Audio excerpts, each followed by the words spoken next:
ഞാനിവിടെ പങ്കുവയ്ക്കുന്നത് വചന വായനയിലൂടെ എനിക്ക് കിട്ടിയ ഏഹ്, അനുഭവങ്ങളാണ്. ആദ്യമായിട്ട് ഞാൻ പറയട്ടെ, കഴിഞ്ഞ മാസം അതിന് മുന്നേ മാസങ്ങളിലൊക്കെ കിട്ടിയത് അത് ഒരു തുടർച്ചയായിട്ടാണ് എനിക്ക് ഇവിടെ കിട്ടിയത്.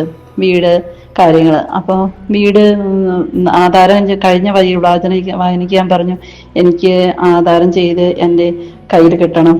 അത് കഴിഞ്ഞ മാസത്തെ വായനയിൽ എനിക്ക് അനുഭവപ്പെട്ടു. അത് കഴിഞ്ഞ് ഞാൻ പറഞ്ഞു, ഈശോയെ എനിക്ക് ഈ പുതിയ വീട്ടിൽ വചനം വായിക്കണമെന്ന്. വചനം വായിച്ച് ബെഞ്ചിൽ ഇപ്പോൾ 14-ാം തീയതി ആയിരുന്നു, അന്ന് വൈകിട്ടായിരുന്നു വചന വായന. അന്ന് തന്നെയാണ് എനിക്ക് വചനം വായിക്കാനും ഈ പുതിയ വീട്ടിൽ തന്നെ വചനം വായിക്കാൻ പറ്റി.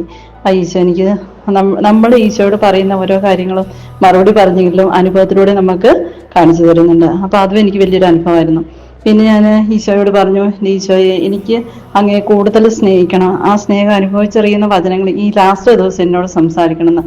അപ്പോൾ എനിക്ക് ഞാൻ ഈ വെളുപ്പിന് വായിച്ചത് തെസ്സലോനിക്കക്കാർക്ക് എഴുതിയ ലേഖനം 1-ാം അധ്യായം മുതൽ, തെസ്സലോനിക്കക്കാർ എഴുതിയ ലേഖനം 1 മുതലും പിന്നെ അത് ലാസ്റ്റ് 1 തിമോത്തിയോസ് 3-ാം അധ്യായം കംപ്ലീറ്റ് ചെയ്തില്ല. അത്രയും എനിക്ക് വായിക്കാൻ കിട്ടി. എനിക്ക് ഒത്തിരി സന്തോഷമായി.